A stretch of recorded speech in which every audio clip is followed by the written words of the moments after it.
Boa tarde, meus amigos. A paz de Jesus, o Mestre Supremo, esteja em nossos corações. Há algumas máximas de Allan Kardec que são apresentadas como verdadeiras bandeiras da doutrina espírita. Como, por exemplo, reconhece-se o verdadeiro espírita por sua transformação moral e pelos esforços que empregue no sentido de domar as suas paixões. Observemos que máxima importante esta. Ela é bem incisiva a demonstrar que ninguém será um legítimo espírita se não estiver se esforçando por vencer as suas tendências inferiores, as suas paixões. Fé verdadeira é aquela que pode encarar a razão face a face em todas as épocas. Essa é a fé verdadeira, racional, clara, lógica, lúcida, que tem os seus princípios baseados na razão. Uma fé capaz de responder a todas as dúvidas, a todas as perquirições a respeito do destino humano. Como bem sabemos, a doutrina espírita atende a todas essas indagações. Fora da caridade não há salvação. Eu diria que essa é a bandeira principal do Espiritismo. Nós bem sabemos que o elemento gerador de todos os males humanos é o egoísmo. É por pensarmos muito em nós mesmos que nos comprometemos no vício e na rebeldia sistemáticos. A caridade é o antídoto do egoísmo. Na medida em que, para sermos caridosos, somos obrigados a esquecer um pouco de nós mesmos, começamos a vencer o egoísmo. Por isso, quando Kardec fala que fora da caridade não há salvação, não se reporta ao sentido escatológico de vida futura, e sim a vida aqui na Terra mesmo. Não haverá possibilidade de equilíbrio, de paz, enquanto não vencemos o egoísmo. E a caridade é o antídoto do egoísmo. E há esta máxima, bem menos conhecida, bem menos comentada, mas que entendo é de importância fundamental também, com relação aos serviços prestados no Centro Espírita. Kardec fala em trabalho, solidariedade e tolerância, que vai essa máxima merecer o nosso comentário nesta tarde. Vamos tentar trocar em miúdos aquilo que Kardec nos apresenta como trabalho, solidariedade e tolerância. Na colônia de pescadores Sombra e Água Fresca, um turista estranha muito que um grupo de pescadores passa o dia praticamente na rede, ali refestelados, tomando água de coco, sem muita preocupação com o trabalho. E um dia curioso ele vai conversar com os pescadores e lhes pergunta: mas o que vocês fazem o dia inteiro? Nós descansemos. E vocês não cansam de descansar? Nós cansemos. E quando vocês cansam de descansar, o que é que vocês fazem? Nós descansemos. Essa é a tendência humana. A tendência que caracteriza o homem no sentido de confundir a felicidade com o não fazer nada. A paz de espírito com ausência de responsabilidade. O estudante aguarda ansiosamente pelas férias escolares. O operário aguarda o final de semana, o fim de semana, o feriado, as férias anuais e, por extensão, a própria aposentadoria, período considerado por muitos como próximo de autêntico paraíso, em que, garantindo o sustento diário, sentem-se plenamente eximidos de qualquer esforço, de qualquer trabalho nesse sentido.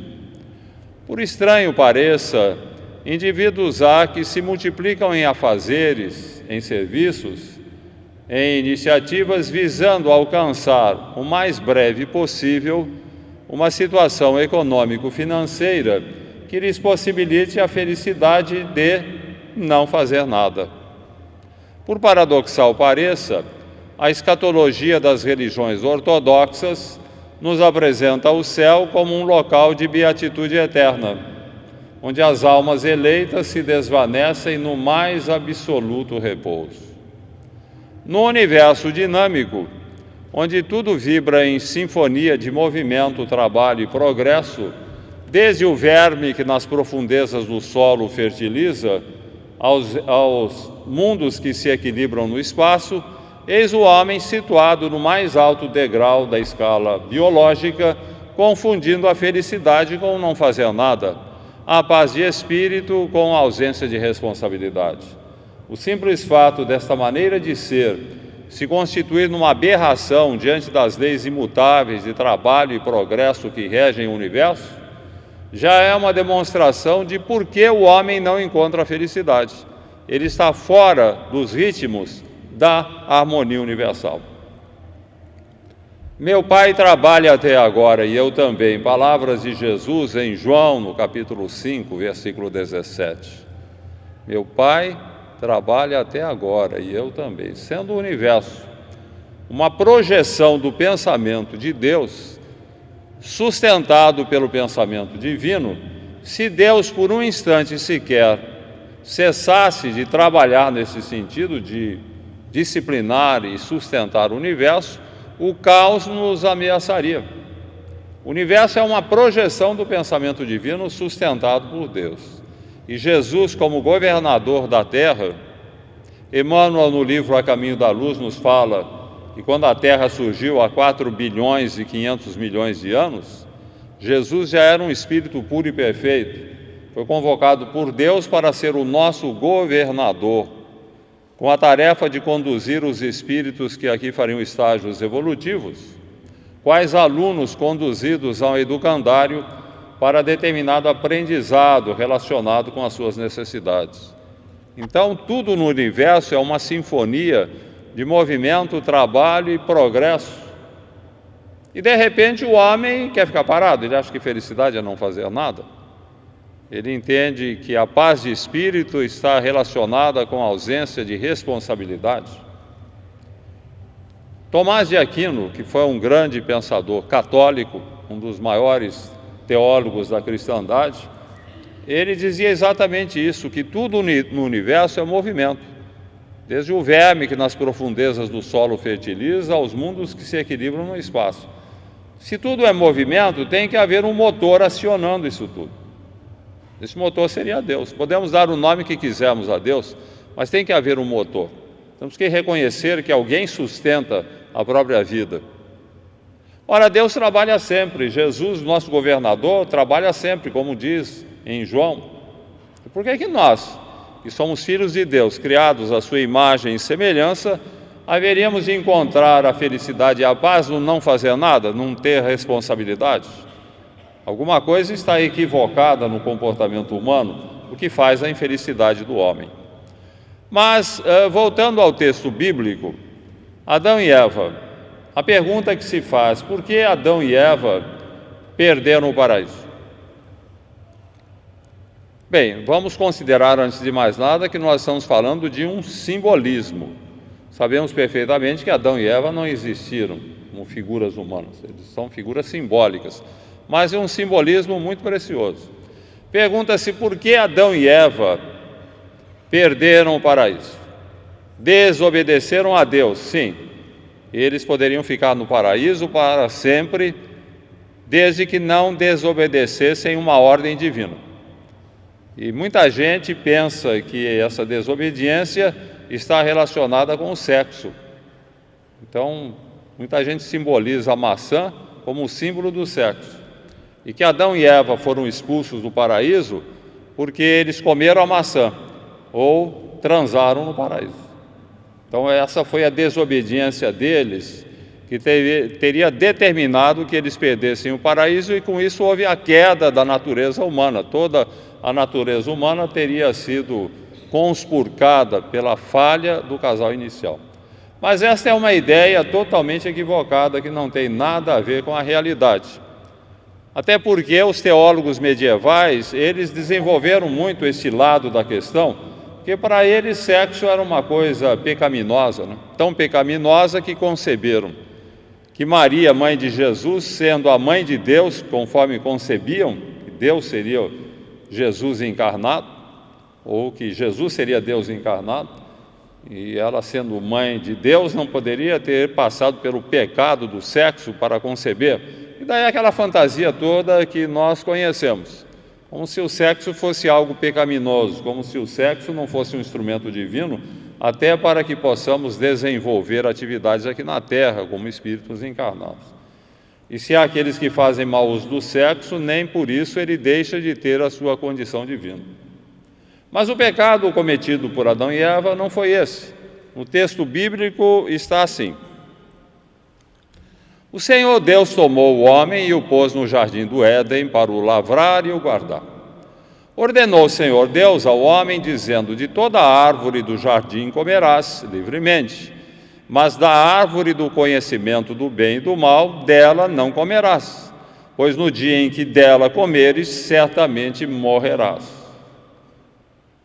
Adão e Eva poderiam viver para sempre no paraíso, se não fizessem uso da árvore da ciência do bem e do mal, se não comessem o fruto proibido. E qual seria esse fruto proibido? Seria o fruto do conhecimento do bem e do mal. Então Adão e Eva poderiam permanecer no paraíso para sempre se eles permanecessem ignorantes. É o que nos dá a conhecer o texto. Você ficará no paraíso se você permanecer ignorante. Se adquirir conhecimento, sairá do paraíso. Isso é um simbolismo muito interessante, que nos dá uma ideia do processo de evolução. Sabemos perfeitamente que todos nós viemos dos seres inferiores da criação. Todos nós fomos um princípio espiritual que animou os seres irracionais e viemos num processo de evolução até atingir a evolução necessária para conquistarmos a razão. Então nós nos transformamos num espírito, um ser pensante, dotado de livre-arbítrio. Então vejamos, o simbolismo bíblico nos diz o seguinte: enquanto éramos um princípio espiritual em evolução animando os animais, nós estávamos a natureza, é como se estivéssemos no paraíso. Os animais, os seres irracionais, permanecem a natureza, que atende a todas as suas necessidades, seguindo o instinto de conservação e o instinto de procriação e todos os mais decorrentes da condição do animal. Então ele é atendido pela natureza. A partir do momento em que esse princípio espiritual deixou a natureza, ele conquistou o livre-arbítrio, tornou-se um espírito, ele deixa a natureza. Então ele não está mais no paraíso. Ele vem para fora do paraíso. Ele está fora da natureza. E daí vai vigir para ele uma outra orientação. Ele não vai ser atendido nas suas necessidades pela natureza. Ele vai ter que realizar um esforço pessoal para que ele possa até atender às suas necessidades. Agora vejam o castigo que Deus, ou Jeová no caso, impôs a Adão e Eva. Do suor do teu rosto comerás o teu pão, e até que tornes a terra, porque dela foste tomado, pois és pó, e ao pó tornarás. Então, o que é que Jeová está dizendo para Adão e Eva? Qual o castigo? Vai ter que trabalhar agora. Até então, vocês estavam aí numa boa no paraíso, sem necessidade de trabalhar. Agora que vocês fizeram uso do fruto da árvore da ciência do bem e do mal, isto é, vocês se tornaram seres pensantes, adquiriram conhecimento, agora vocês vão ter que trabalhar, saíram da natureza. E é exatamente isso que acontece com o espírito em evolução. O simbolismo bíblico é perfeito nesse particular. Enquanto estávamos a natureza nos atendia. Saímos da natureza, estamos a par, somos seres pensantes, não somos seres dominados ou guiados pela natureza, na base do instinto. Agora nós vamos ter que trabalhar. Então vamos ter que derramar o suor de nosso rosto para que possamos continuar o desenvolvimento, o nosso progresso, atendendo às nossas necessidades. E é exatamente isso que está em O Livro dos Espíritos, na questão 674. A necessidade de trabalho é uma lei da natureza? Pergunta Kardec. Diz o mentor, o trabalho é uma lei da natureza. E por isso mesmo é uma necessidade. A civilização obriga o homem a trabalhar mais, porque aumenta as suas necessidades e prazeres. Quanto maior a sofisticação de uma sociedade, maior a necessidade do trabalho. O índio, por exemplo, que está quase que num estágio intermediário entre o irracional e o racional, né? Ele conquistou a razão, mas está em estado primitivo ainda, ele tem muita facilidade para atender às suas necessidades. Ele vive da pesca, ele é nômade, ele tira os recursos da natureza, exaure a natureza onde ele está, daí ele vai para outra região. É por isso que os índios precisam ter um território grande, né, para eles estarem se movimentando, tirando os recursos da natureza sem muita necessidade de trabalhar, sem muito esforço. Na medida em que há uma sofisticação humana, em que nós criamos a vida urbana e começamos a viver em grupos, daí surge a necessidade do trabalho. Nós não podemos mais procurar na natureza, simplesmente, o atendimento das nossas necessidades. O cidadão precisará trabalhar para se vestir, por exemplo. Como é que nós temos que nos vestir, principalmente em países frios? As pessoas têm que ter vestes para se proteger. E, de repente, até por uma lei que está vigente em todos os países, até de clima quente, ninguém pode sair nu na rua, né? Seria um atentado violento ao pudor. Você tem que se vestir. Para se vestir, você tem que comprar a roupa. Para comprar a roupa, você tem que trabalhar. Então, a vida urbana sempre nos leva ao trabalho, à necessidade de trabalhar. A alimentação, a mesma coisa. Morando numa cidade como Itajaí, vamos viver do quê? Nós temos que trabalhar para ter a alimentação necessária, para atender, até para pescar e para uma pescaria, nós temos que realizar um trabalho. O trabalho da pesca é um trabalho para que nós possamos atender às necessidades do corpo, mas não podemos viver todos da pesca. Então, há várias atividades que são desenvolvidas para que sejam produzidos os alimentos, e isso implica em trabalho de toda uma coletividade. E o trabalho também para adquirir dinheiro para comprar aquilo que nós não podemos produzir. Moradia, a mesma coisa. Os primitivos moravam em cavernas. O animal vivia ao relento. Nós não podemos viver ao relento nem em cavernas. Temos que ter moradia. Temos que alugar uma casa ou comprar uma casa. Para alugar uma casa ou comprar uma casa, precisamos ter dinheiro. Para ter dinheiro, nós precisamos trabalhar. Sempre o trabalho como uma necessidade fundamental, envolvendo o nosso próprio progresso. Na medida em que nós trabalhamos, desenvolvemos as nossas potencialidades criadoras. Cuidado da prole é a mesma coisa. Nós sabemos que uma criança hoje não dá apenas trabalho, dá despesa, né? Uma série de recursos que têm que ser mobilizados para que você possa atender às necessidades da criança. E para atender essas necessidades é preciso trabalhar, porque eu preciso ter dinheiro. Então percebam que vivendo numa sociedade mais sofisticada, vida urbana, cada vez mais nós somos chamados a trabalhar. Ninguém pode viver na indolência. Se viver na indolência, você não vai ter recursos para atender às suas necessidades e às necessidades da sua família. Então, o trabalho surge não como um castigo, conforme está no simbolismo bíblico, mas como uma contingência de estágio de evolução. Nós temos que trabalhar, é fundamental que desenvolvamos trabalho. E o trabalho, ele tem algumas questões que podem ser levantadas a respeito do assunto. Aliás, uma questão e sempre me perguntam quando tratamos do assunto, não poderia o espírito trabalhar e evoluir apenas no mundo espiritual, sem os problemas da vida física? Claro que poderia. Acontece que no estágio de evolução em que nós nos encontramos, nós tendemos mais à inércia, à indolência, do que ao empenho do trabalho. Não há uma vocação legítima para o trabalho. Os espíritos encarnados num planeta de provas e expiações como é a Terra, ainda tem a ideia de que felicidade é não fazer nada, paz de espírito não ter responsabilidade. Então há essa tendência para não fazer nada. Por isso nós encarnamos num planeta como é a Terra, onde nos vestimos de um corpo de matéria densa, é um corpo vivo, de peças vivas, que é orientado pelo instinto de conservação. Nós encarnamos com o instinto de conservação, o instinto de conservar o corpo. O suicida é uma exceção nesses casos. Todos nós queremos viver, aliás, todos os seres vivos querem viver, ninguém pensa em morrer. Desde os animais mais primários, todos lutam pela subsistência.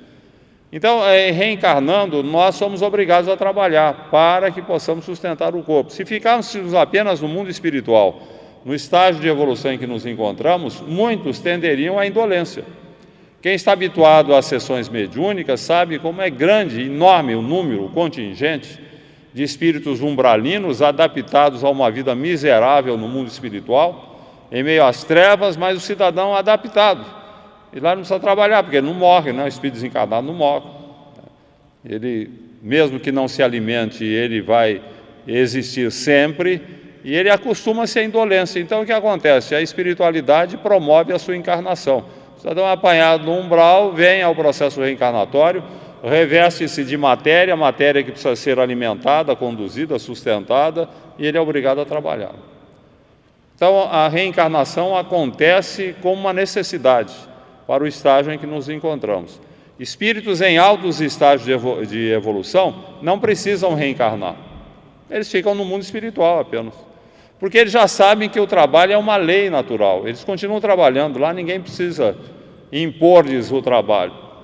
Eles sabem que precisam trabalhar, porque é trabalhando que nós desenvolvemos as nossas potencialidades criadoras. Sem trabalho, nós tendemos à perturbação, ao desajuste. O trabalho é fundamental. Funções do trabalho. É disciplinadora, né? O trabalho disciplina a nossa mente. Até uma dona de casa, para varrer a casa, ela precisa prestar atenção no que ela está fazendo, senão não vai varrer direito. E prestando atenção, ela está trabalhando, ela está disciplinando a sua mente no trabalho.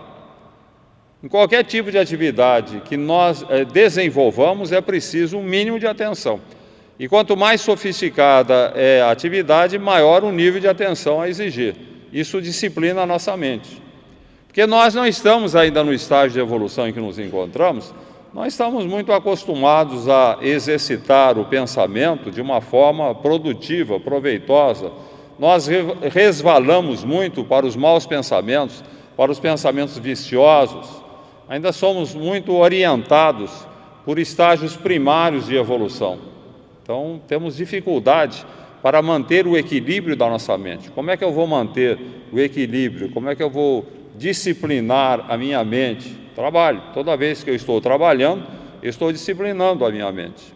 O próprio processo de obsessão, que tanto aflige as criaturas humanas, ele pega sempre o cidadão que não tem o que pensar.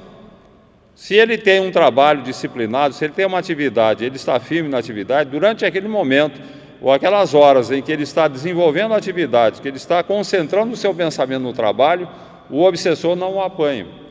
Por isso mesmo, os obsessores costumam nos apanhar muito no mundo espiritual durante as horas de sono, quando nos afastamos do corpo, em que somos mais sensíveis e mais vulneráveis à sua influência. Enquanto no corpo, durante a vigília, se nós mantivermos a mente ocupada no trabalho, é difícil o obsessor nos apanhar. Por isso mesmo, o trabalho tem uma função saneadora também. Isso hoje, qualquer hospital psiquiátrico desenvolve a atividade da praxiterapia. Você dá serviço para o cidadão.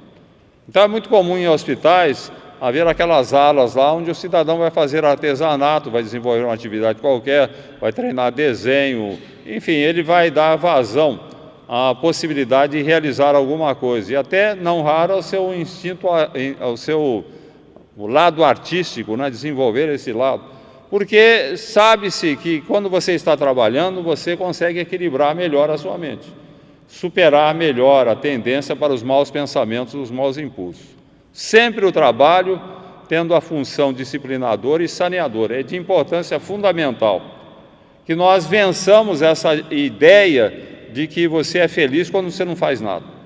Quando você não tem que trabalhar, então beleza. Não, quando você não tem que trabalhar, você vai tender a enveredar por caminhos tortuosos. A maior parte das coisas erradas que nós fazemos acontece quando nós não temos o que fazer. Quando vêm os maus pensamentos, as más ideias que surgem dos absconsos refolhos da consciência, como se costuma dizer, lá do fundo da nossa personalidade. Não é simplesmente pela ação de espíritos que estejam a nos influenciar. Mente vazia foge do demônio. Eu gosto muito desse ditado, muito interessante. Mente vazia, meu filho, foge do demônio. Se você não tiver o que pensar, você vai pensar em bobagem. porque isso é próprio do estágio de evolução em que nos encontramos. Por isso é que você tem que ocupar a sua mente, trabalhar, desenvolver atividades, fazer alguma coisa. Grave engano atendendo às tendências humanas. Que engano é esse? Substituir o trabalho pelo lazer. Hoje há uma preocupação muito grande nesse particular. A ideia de que ser feliz é não fazer nada. É interessante que na medida em que o homem vai desenvolvendo a sua tecnologia, vai progredindo cientificamente, há uma tendência em se trabalhar cada vez menos. Em alguns países da Europa, por exemplo, trabalha-se segunda, terça e quarta. Ou o cidadão escolhe 3 dias da semana para trabalhar, pode ser sexta, sábado, domingo, mas ele tem 4 dias de folga. Então, cada vez mais amplia-se a área do não fazer nada. Então, o cidadão, não tendo o que fazer, ele pode viajar, ele pode fazer festas, ele pode divertir-se, ele pode fazer tudo aquilo que na sua concepção atende à sua necessidade de felicidade, mas que na verdade apenas o orienta no sentido de encaminhar-se por desvios que não atendem à sua necessidade e que muitas vezes comprometem a sua vida. É um engano muito grave. Nós precisamos perder essa ideia de que você ser feliz é não trabalhar. Ser feliz é você ter o que fazer, ocupar a sua mente, desenvolver atividades. É lógico que não vamos pensar apenas em atividade profissional. Essa tenderá a ser cada vez menor o tempo despendido com a atividade profissional na medida em que a humanidade evolui. Isso vai acontecer fatalmente, mas nós precisamos tomar cuidado com essa redução da jornada de trabalho e pensar em ocupar melhor o nosso tempo, desenvolvendo, sim, atividades fora da atividade profissional. Qual o limite do trabalho? Pergunta Kardec na questão 683. Uma pergunta interessante de Kardec. Qual o limite do trabalho? Diz o mentor, o das forças. A esse respeito, Deus deixa inteiramente livre o homem. Parece que o mentor espiritual é do sindicato dos patrões, será? Ruim isso, hein, gente? Olhem bem. O limite do trabalho das forças, você tem que trabalhar o tempo todo, né? Só para descansar que você para de trabalhar? Tem alguma coisa errada aqui? Seria o mentor espiritual um representante dos patrões, né, como eu disse? Não. O que ele quer dizer, o que é fundamental entender, é que nós devemos nos manter ocupados. Procurar desenvolver sempre atividades que representem para nós não apenas a ocupação da nossa mente, que é importante que ela mantenha-se ocupada, mas também desenvolver atividades que interessem à nossa economia espiritual, nosso progresso como seres imortais.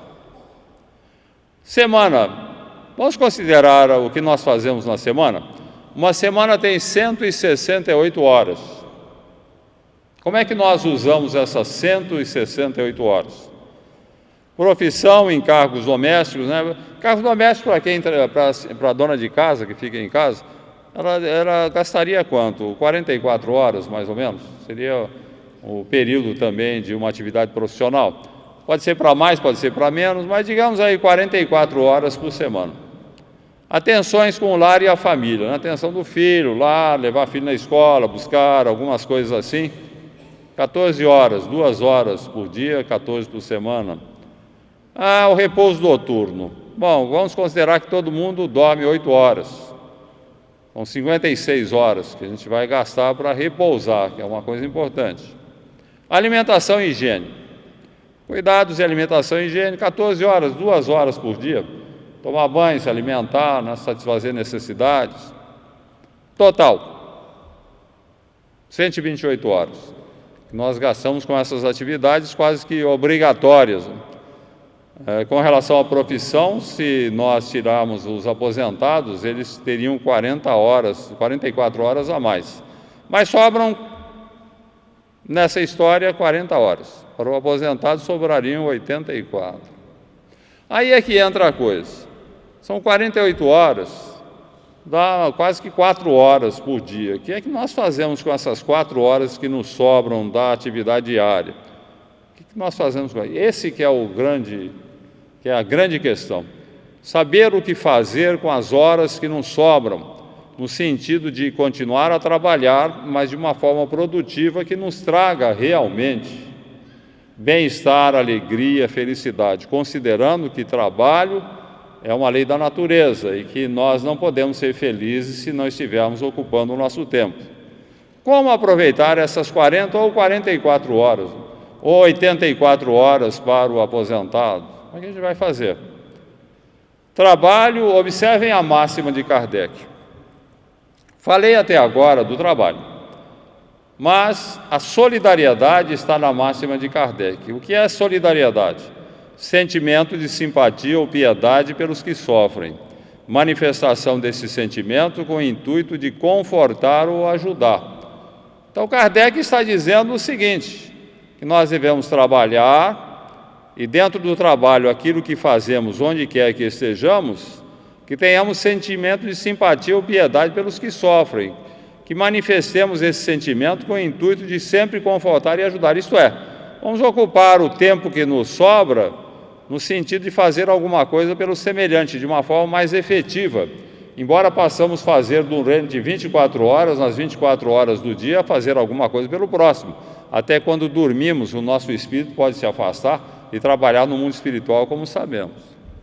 Nessas horas que nos sobram, tem quem vai para a praia, tem quem vai para a favela. Aí é que a questão de direcionamento que deve interessar a nossa economia espiritual.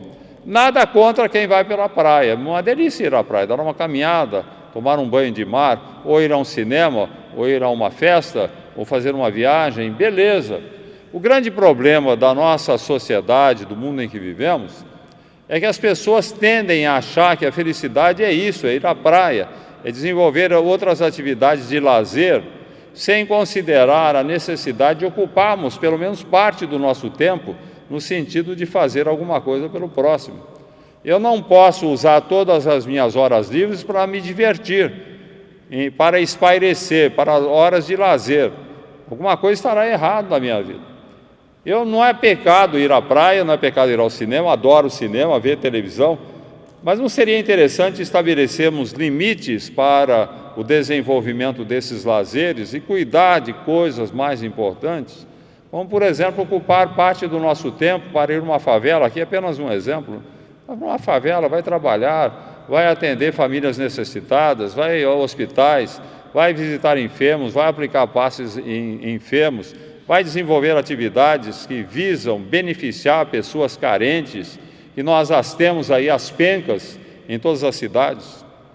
Inclusive, não tenhamos dúvida nenhuma de que civilizações mais avançadas que estiverem na Terra, daqui a quantos mil anos, sei lá, daqui 1000 anos, 2000 anos, 5000 anos, quando eles olharem para o nosso tempo, eles vão estranhar e vão pensar assim, será que eles não sabiam, não tinham noção de que jamais poderia haver felicidade plena na Terra, enquanto a legítima fraternidade não estabelecesse a comunhão de todos os filhos de Deus, a fim de que bens e males compartilhados espontaneamente tornassem suaves as dores e completas as alegrias? Não sabiam disso. E a nossa sociedade, de um modo geral, não sabe. Nós mesmos, como espíritas, nem sempre pensamos nisso. Enquanto estamos nos divertindo, na periferia tem gente morrendo de fome, tem gente nos hospitais precisando de receber uma visita amiga, uma palavra de conforto. Essa capacidade que nós temos de conviver com as misérias alheias, sem que elas nos afetem, é o que é de pior no nosso mundo e a demonstração mais evidente de como o egoísmo orienta as nossas vidas. Porque o cidadão que fosse plenamente solidário, fraterno, como acontece com os espíritos superiores, ele estaria sempre empenhado em ajudar, sempre empenhado em trabalhar, em fazer alguma coisa, considerando que a felicidade está realmente relacionada com o empenho da solidariedade. Quanto mais solidário eu for, mais bem amparado estarei pela espiritualidade, mais livre de influências negativas, mais livre das minhas próprias imperfeições, caminhando decididamente para estágios superiores. É uma lição que a humanidade não aprendeu ainda, e que nós espíritas estamos recebendo sempre, permanentemente, orientações nesse sentido, mas nem sempre nós damos atenção devida. Gandhi, nós sabemos que foi uma figura realmente extraordinária, né? Beleza, Gandhi foi um grande missionário do Cristo, não tem dúvida nenhuma. Embora ele não se dissesse cristão, ele tinha uma profunda admiração pelo Cristo. E Gandhi, certa feita, ele recebeu a visita na comunidade, ele tinha uma comunidade, né, dos seus discípulos, dos seus seguidores, eles viviam em comunidade. E uma vez ele recebeu a visita de dois homens que queriam fazer a sua iniciação espiritual. É uma coisa importante na nossa iniciação espiritual. E Gandhi os recebeu com muita simpatia, né? Não, queremos fazer a nossa iniciação, tudo bem, já os integrou na comunidade e pediu a eles que fossem à cozinha descascar batatas para a alimentação da comunidade. Eles passaram a manhã toda descascando batatas. À tarde, após o almoço e as orações, eles foram orientados para ir lavar os banheiros públicos da comunidade, né? Passaram a tarde lavando os banheiros, deixando tudo em ordem. À noite fizeram as suas orações, foram dormir. Na manhã seguinte, a mesma coisa. Gandhi recomendou que eles fossem descascar batatas. À tarde, lavar os banheiros. No terceiro dia, eles procuraram Gandhi e lhe perguntaram: mestre, quando é que vai começar a nossa iniciação espiritual? E Gandhi falou: já começou. Mas como já começou? É aprendendo a servir que nós fazemos a nossa iniciação espiritual. Essa lição de Gandhi é de importância fundamental. As pessoas querem se iniciar espiritualmente, ligar-se à espiritualidade, buscar os valores espirituais. Meu filho, o caminho é servir, aprenda a servir, trabalhar. Desde a sua casa, onde você estiver, esteja sempre disposto a servir, trabalhar pelo bem comum, sem estar pensando em recompensas, e você estará fazendo a sua iniciação espiritual. No livro Boa Nova, a psicografia de Chico Xavier, aliás, um livro notável, né? Quem não leu, leia, é uma joia literária.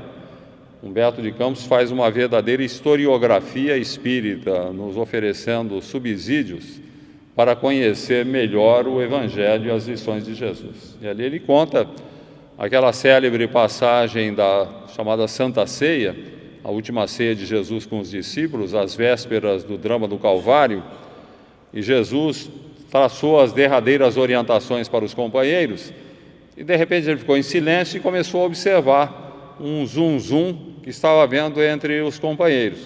Jesus presencia que eles estavam discutindo, a saber qual deles seria o maior na nova ordem, no reino divino que seria instalado na terra. E podemos imaginar que Jesus eu imagino ele que espírito superior deve ter sorrido, né?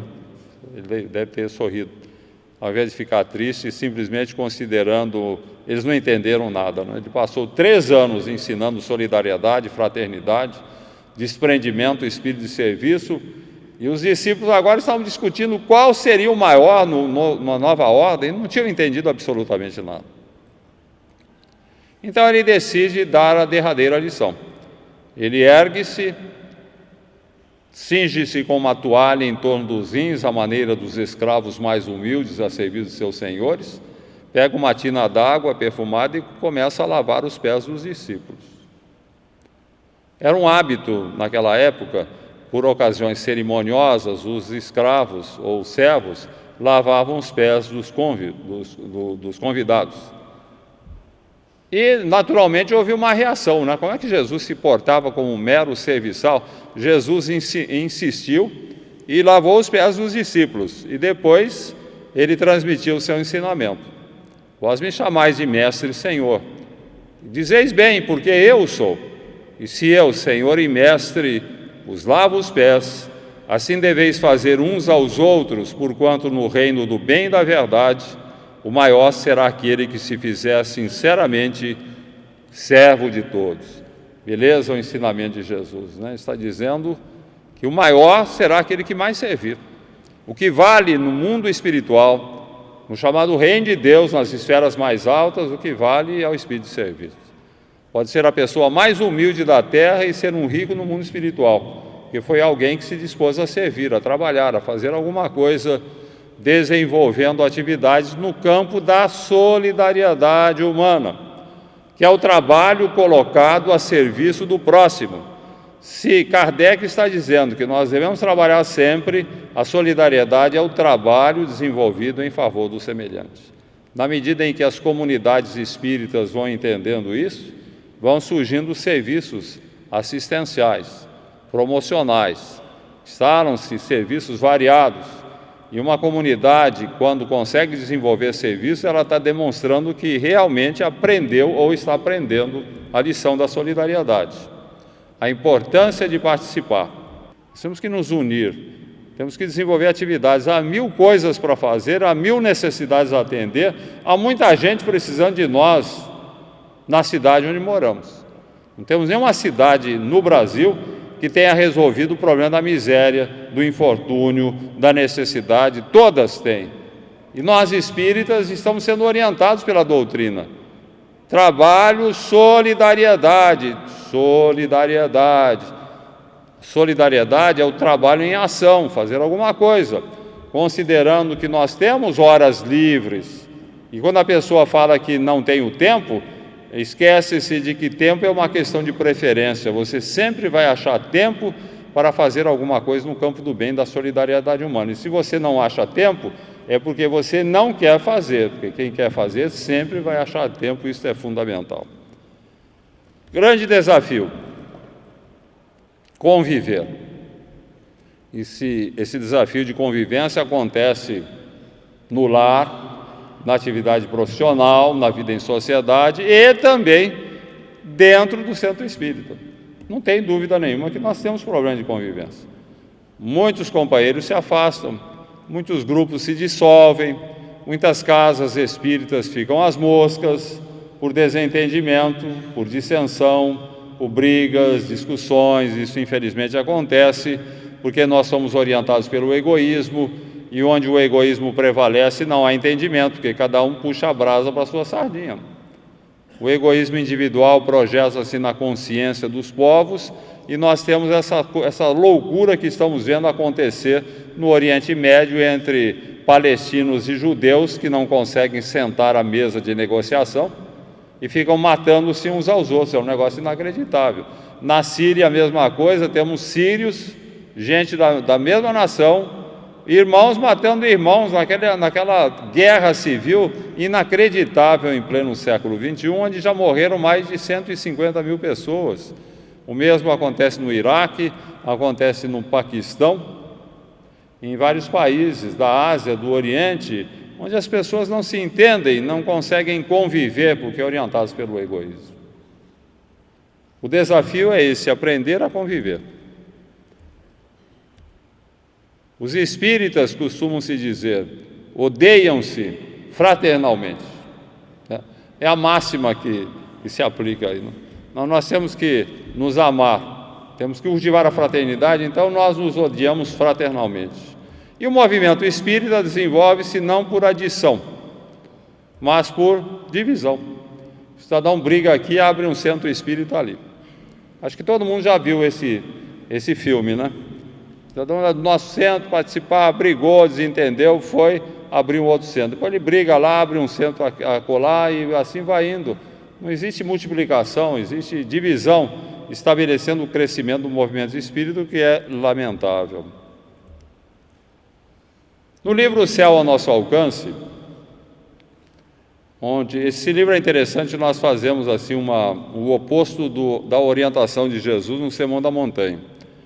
Então, tudo aquilo que Jesus fala no Sermão da Montanha, eu montei uma historinha dizendo como as pessoas fazem o contrário. E aqui no livro nós temos o problema envolvendo um centro espírita, um diálogo entre duas senhoras, um capítulo que se intitula Fofocas. Então, elas conversam dizendo assim: o que acha da nova colaboradora para as visitas às favelas? Dizem que não é flor que se cheire. E o marido? Parece ter um rei na barriga, passa empinado, ignorando as pessoas. Deviam selecionar melhor os voluntários. Falta competência. Precisamos de dirigentes preparados para orientar.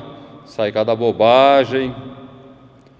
Por falar nisso, a nossa diretora do setor de atendimento fraterno não tem aparecido. Seria bom que desistisse. Muito brega para cuidar do pessoal que chega ao centro. Brega e fofoqueira. No outro dia falava mal de você. e infeliz, logo de mim que sempre a apoiei, não se pode confiar em ninguém. É verdade. Ocorrem fatos lamentáveis envolvendo quem menos se espera. Soube do nosso monitor de reuniões mediúnicas, anda enrolado com um negócio mal feito. Imagine só, exalta a disciplina e ele mesmo se complica. Deve ser problema com a mulher, gasto que não tem, pula miudinho com ela. É um palerma, se fosse comigo dava-lhe umas bordoadas. Triste mundo este. Até na atividade religiosa encontramos problemas de relacionamento. É verdade. Ainda bem que não pertencemos a esse time de desajustados. E o que diz Jesus sobre isso? Não julgueis para que não sejais julgados, porque com o critério com que julgardes, sereis julgados. E com a medida com que tiverdes medido, os medirão também. Por que vedes o cisco no olho do vosso irmão e não enxergais a trave que tendes no vosso? Hipócritas, tirai primeiro a trave do vosso olho, e então vereis claramente para tirardes o cisco do olho do vosso irmão. Está em Mateus, o capítulo 7, Sermão da Montanha. Será que nós estamos colocando em prática esta orientação de Jesus? Procurar ver o que há de errado em nós e não nos outros. Isso acontece com muita frequência. Nós vemos um cisco no olho do irmão, não vemos a trave que está no nosso olho. Então, o que Jesus fala, antes de você ficar criticando os outros, olha o que há de errado em você. E se nós nos compenetrarmos a necessidade de olhar o que há de errado em nós, ficaremos tão ocupados para consertar o que há de errado em nós, que não teremos tempo para ficar olhando o que há de errado nos outros, que muitas vezes é bem menor do que aquilo que está acontecendo conosco, como ensina Jesus. Como superar a dificuldade de convivência? Trabalho, solidariedade e tolerância. Olha aí a orientação na máxima de Kardec. Tolerância. Tolerância. Observem que a máxima, ela é fundamental. Ela está dizendo que nós temos que trabalhar, e o trabalho deve envolver a solidariedade, mas para que estejamos unidos e dispostos a fazer o melhor, é preciso cultivar a tolerância, a admitir nos outros maneiras de pensar, de agir e de sentir diferentes ou mesmo diametralmente opostas às nossas. Eu tenho que admitir que ninguém é igual. Todos nós temos as nossas tendências, virtudes e defeitos. Eu não posso exigir que as pessoas tenham as minhas tendências, façam como eu faço. Eu tenho que exigir muito de mim mesmo, nunca exigir dos outros. Fundamental que nós tenhamos essa disposição, porque caso contrário, nós estaremos tumultuando a atividade em qualquer setor de nossa atividade no campo espírita. Eu me lembro de uma história interessante que conto num de meus livros, de um jornalista que visitou um amigo, e eles se encontraram ali na saída do prédio e foram até a banca de jornais, comprar o jornal. E o amigo que morava ali chegou, cumprimentou o jornaleiro. Bom dia! E o jornaleiro, impassível. Pediu o jornal, recebeu o jornal, pagou, recebeu o troco. Obrigado, meu amigo, bom dia para você. E o jornaleiro, sério, impassível, não respondeu, nem ao cumprimento inicial, nem ao cumprimento final, e nem agradeceu também, como costuma acontecer com as pessoas bem educadas. Quando eles se afastaram, o jornalista perguntou para o amigo, comentou com o amigo, mas esse camarada é mal encarado, hein? Você o cumprimentou 2 vezes, ele não respondeu, ficou impassível, não agradeceu pela compra do jornal, e o amigo falou, não, ele é assim mesmo, é o jeito dele. E você continua a cumprimentá-lo, a tratá-lo com deferência, sendo que ele é tão mal educado? Daí o amigo respondeu, e você acha que eu devo deixar que ele determine como eu devo ser? Eu cumprimento as pessoas, eu gosto das pessoas. Cumprimento, agradeço. Agora, se as pessoas não correspondem, problema delas. Eu faço aquilo que eu acho importante, que é da minha natureza. Agora, eu não posso exigir que a pessoa faça aquilo que ela não tem para dar. Esse é o segredo da tolerância. Eu não exigir das pessoas o que as pessoas não podem dar, porque se Sócrates, por exemplo, fosse fazer isso, ele jamais teria casado com Xantipa, que era uma mulher neurótica, neurastênica, briguenta, que gostava de brigar com Sócrates, vivia aborrecendo Sócrates.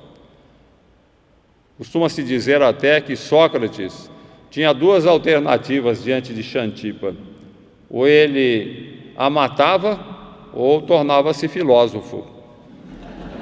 E, para nossa felicidade, ele escolheu ser filósofo.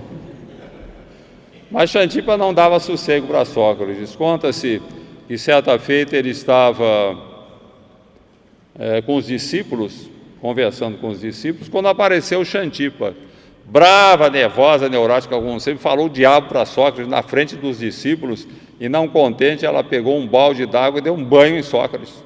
Depois saiu pisando duro. Sócrates, tranquilo, todo molhado, olhou para os discípulos que ali estavam, todos apavorados com o que tinha acontecido, mas ele os tranquilizou, dizendo: não, meus irmãos, meus amigos, não se preocupem não, isso é normal, depois da trovoada sempre vem água. Então é a filosofia, é o filósofo que realmente sabe entender cada pessoa com seu grau de evolução. Cada um dá o que tem, nós não podemos exigir das pessoas que deem aquilo que não tem para dar. Um teste. Eu preparei aqui um teste muito interessante de convivência, a saber a quantas nós andamos dentro do centro espírita que frequentamos em relação à tolerância. Então vamos ver o teste. Ele é feito de duas respostas, A e B. Vocês mentalmente vão contando, né? Contem a A quando tiverem, ou contem a B, e no fim vocês saberão a quantas andam em relação à tolerância. O companheiro sugere uma ideia diferente da nossa, né? O número 1. Alternativa A: consideramos que será interessante experimentar. Alternativa B: rebatemos imediatamente, situando-a por imprópria. Número 2. Na reunião do grupo, não aceitam a nossa sugestão. Alternativa A: ficamos tranquilos. Várias cabeças pensam melhor que uma só. Alternativa B: reclamamos que é uma cambada de ignorantes que não sabem onde tem o nariz. 3. A diretoria é formada sem lembrarem de nosso nome. Alternativa A: consideramos normal, já que há muitos companheiros em condições de assumir o cargo. B: reclamamos que é uma panelinha que não dá chance para ninguém. 4. O animismo interfere no processo mediúnico de forma acentuada. Alternativa A: damos um tempo ao médium sem constrangê-lo. Alternativa B: providenciamos o seu afastamento. 5. O médium falta 2 reuniões sem avisar. Alternativa A: fazemos contato com ele, propondo nos auxiliar em relação a algum impedimento. Alternativa B: esperamos o seu retorno e o avisamos de que ficará algum tempo na geladeira, a fim de readaptar-se. 6. Críticas são feitas a um companheiro ausente. Alternativa A: ressaltamos aspectos positivos de sua atuação. B: botamos lenha na fogueira, dizendo que, olhe, tem mais coisas ainda. 7. O expositor ultrapassa o limite de tempo para a exposição doutrinária. Alternativa A: não interferimos, considerando que alguns minutos a mais não fará diferença. B: passamos um bilhete para ele, alertando de que seu tempo está esgotado. 8. Identificamos uma criança em meio à reunião pública. Alternativa A: o encerramento, conversando com os pais, alertando-os de que as crianças devem ir para a evangelização infantil. B: providenciamos para que a criança seja retirada em meio à reunião. 9. O companheiro de atividade espírita passa por nós sem nos cumprimentar. Alternativa A: consideramos que não nos viu ou estava distraído. B: logo reagimos. Pretensioso, julga que tem um rei na barriga. 9. O companheiro de atividade espírita passa por nós... Não, já foi. Desculpe. O orientador do grupo nos alerta sobre uma falha. Alternativa A, desculpamo-nos com a disposição de melhorar nosso desempenho. Alternativa B, entramos em atrito com ele e proclamamos que temos N anos de doutrina e sabemos muito bem o que fazer. Esse é o teste bem simples. Se nós cravamos a maior parte na alternativa A, tudo bem, nós somos tolerantes. Se foi uma boa parte na B, temos que rever a nossa metodologia, a nossa maneira de ser, considerando que nós estamos caindo na intolerância.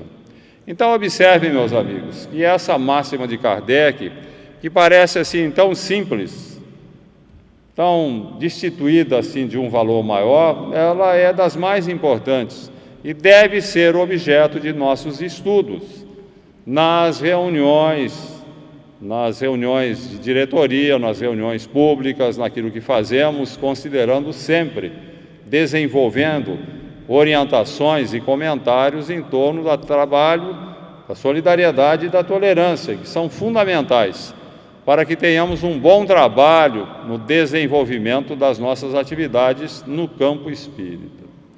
E vamos considerar outra coisa muito importante. Se nós tivermos amor pelo trabalho, ele nos parecerá lazer. Isso é uma grande verdade.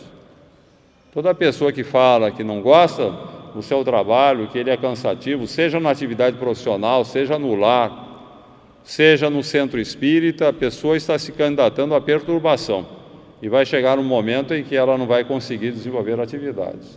Nós podemos não estar fazendo aquilo que amamos, mas temos que aprender a amar aquilo que fazemos. E eu acho que isso é fundamental em qualquer setor. Eu fui bancário durante 34 anos. Durante 30 anos trabalhei no Banco do Brasil. Se vocês me perguntarem, era o seu ideal? Claro que não. Ninguém quer passar a vida toda trabalhando num banco. Mas era o meu trabalho. Eu gostaria de ser médico, fui ser bancário, por circunstâncias alheias à minha vontade. Mas sempre vivi bem dentro do banco, nunca tive problema. Porque, embora não fazendo aquilo de que gostava, eu sempre procurei gostar daquilo que estava fazendo. Essa é a chave mágica do nosso equilíbrio. Aprenda a gostar do que você faz. E se nós fizermos com gosto, com bom proveito, procurando fazer o melhor, o trabalho deixará de ser para nós uma atividade cansativa, passará a ser um lazer. Conheço muita gente que fala, olha, não preciso nem tirar férias, porque o meu trabalho é o meu prazer, eu tenho prazer naquilo que faço. Aqueles que estão integrados no movimento espírita, que trabalham com satisfação, que amam aquilo que fazem, também não pensam em tirar férias, não vou viajar um mês, ficar fora, estou cansado. Não, porque o nosso lazer é o trabalho. Se eu gosto daquilo que faço, eu estou me divertindo, eu não estou trabalhando. Isso é fundamental. Se tivermos amor ao trabalho, ele nos parecerá lazer. Se tivermos amor ao próximo, a solidariedade estará presente em nossos dias. É preciso cultivar um pouco de amor pelo semelhante. Imaginar a necessidade de nos colocarmos no lugar do outro. Seja o familiar, seja o colega de trabalho, seja o transeunte, seja o pobre na periferia. Se eu me colocar no lugar do outro, procurando desenvolver o amor pelo próximo, a solidariedade fatalmente estará presente. Então é tudo uma questão realmente de amor. Da mesma forma, se nós tivermos amor ao companheiro de ideal, não nos parecerá difícil preservar nosso relacionamento com os valores da tolerância. A gente não tem esse empenho de querer bem ao nosso companheiro. A gente entra em atrito, quando entramos em atrito, a gente não está realmente com a capacidade de desenvolver a tolerância que nasce quando nós temos um amor legítimo. Então, fundamentalmente, a base fundamental seria nós estarmos dispostos a cultivar, digamos assim, um pouco mais de amor naquilo que fazemos, desenvolver um pouco mais a capacidade de amar, porque amando nós estaremos sempre produzindo mais, convivendo melhor. E Casimiro Cunha, em Psicografia de Francisco Cândido Xavier, ele nos oferece um poema muito interessante que nos fala justamente a respeito do assunto.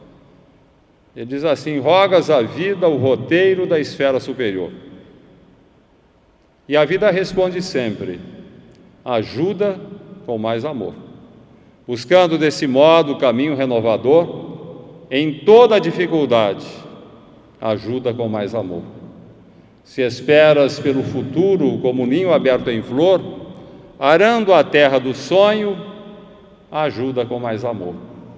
Recebe, pois, o infortúnio com desassombro e valor. Se a provação recrudesce, ajuda com mais amor. Suporta com paciência a nuvem do dissabor. Buscando nova alegria, ajuda com mais amor. Caluniaram-te a vida, perdoa seja quem for. Quem vive para a verdade, ajuda com mais amor. Feriram-te as esperanças, brandindo o verbo agressor, não critiques nem te queixes, ajuda com mais amor. Amigos desavisados trouxeram-te sombra e dor, diante de todos eles, ajuda com mais amor. Ante o jogo das ilusões que o mal te vem a propor, no cultivo da humildade, ajuda com mais amor. Se esperas alcançar a comunhão do Senhor, arrima-te à caridade e ajuda com mais amor. Jesus nos abençoe.